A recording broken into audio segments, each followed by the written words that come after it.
4K Kitchen. Broccoli gets a bad rap. Too often, it's overcooked or left without complement to its unique flavor. Enter pesto. First, we're going to make garlic confit, which is basically garlic slow cooked in fat till tender. Start by splitting a whole head of garlic. Put that in a pot with bay leaves and drown it all in olive oil. Don't worry, you aren't wasting oil, quite the opposite. The resulting oil is infused with fragrant bay leaves and rich garlic. As the confit slowly bubbles away, you'll notice that your kitchen will start to smell incredible. The delicious aroma of garlic confit will hit your guests in the face when they walk through the door. While they wait on their meal, you can give them some crusty bread on which to spread the confit. It's a legendary condiment. Meanwhile, deshell your pistachios. You can really only justify the ones that come packaged without the shells if you're a baller. I mean, look at the price difference. The ones without shells are more than twice as expensive. However, I will say that it's a lot of work to deshell a pound of pistachios. Hey, it's a living. Once you've finished the pistachios, check the confit. The garlic should be tender enough to pierce with a spoon. Strain it out. Don't you dare waste a drop of that amazing oil. Squeeze the cloves of garlic into a bowl. You'll notice just how tender the garlic has become. The flavor is mellow, savory, and slightly sweet.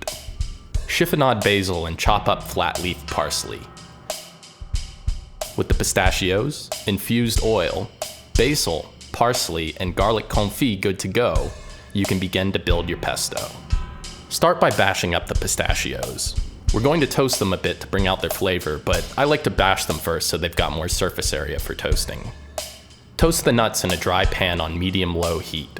Be careful not to burn them. Once you can smell the pistachios, turn off the heat. It's interesting. Toasted pistachios kind of smell like French toast. I'll bet that if you baked a pistachio loaf and made French toast with it, it'd be pretty good. Moving on, toss in the garlic confit and grind. Add oil as you go along just to temper the pasty consistency of the pesto. In with the parsley. Keep tasting. I'm only using a bit of basil because I want to emphasize the earthy notes of the pesto rather than its sweetness. Lime juice will bring some piquancy. Salt the pesto to taste and voila. Onto the broccoli. Bring a pot of water to the boil. Boil the broccoli until it starts to turn emerald green and immediately plunge it into a bowl of ice water. This is what we call blanching and shocking vegetables. When we blanch and shock vegetables, we cook the vegetables without killing their color and freshness. As broccoli boils, gases trapped between its cells burst to reveal the true green color of the chloroplasts. I do want the broccoli to be tender, so I'm blanching it and shocking it a few times, back and forth. Then, I'm cutting the broccoli into vertical cross sections, planks, if you will. These planks of broccoli will roast well. Roast the broccoli on high heat in that special confit oil. Be quick about this. What we're going for is a gradient effect between the rich green from the blanching process and that dark sear. Be sure to salt the broccoli as it definitely needs seasoning.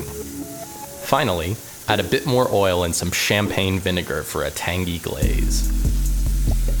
I'm plating my broccoli rather symmetrically with the quenelle of the pesto dead center, a little confetti of lime zest, and more of the confit oil. A tip on presentation: try to display the food in its natural shape along with a bit of personal flair. The wow factor for me comes when chefs capture the elegance of the food without being pretentious about it. This presentation is a bit contrived looking with those empty spaces on the plate, so I'm filling them in with more broccoli. I'm finishing my broccoli with some Louisiana hot sauce because I'm on a bit of a hot sauce kick right now, and balsamic vinegar. There you have it. Broccoli like you've never tasted before.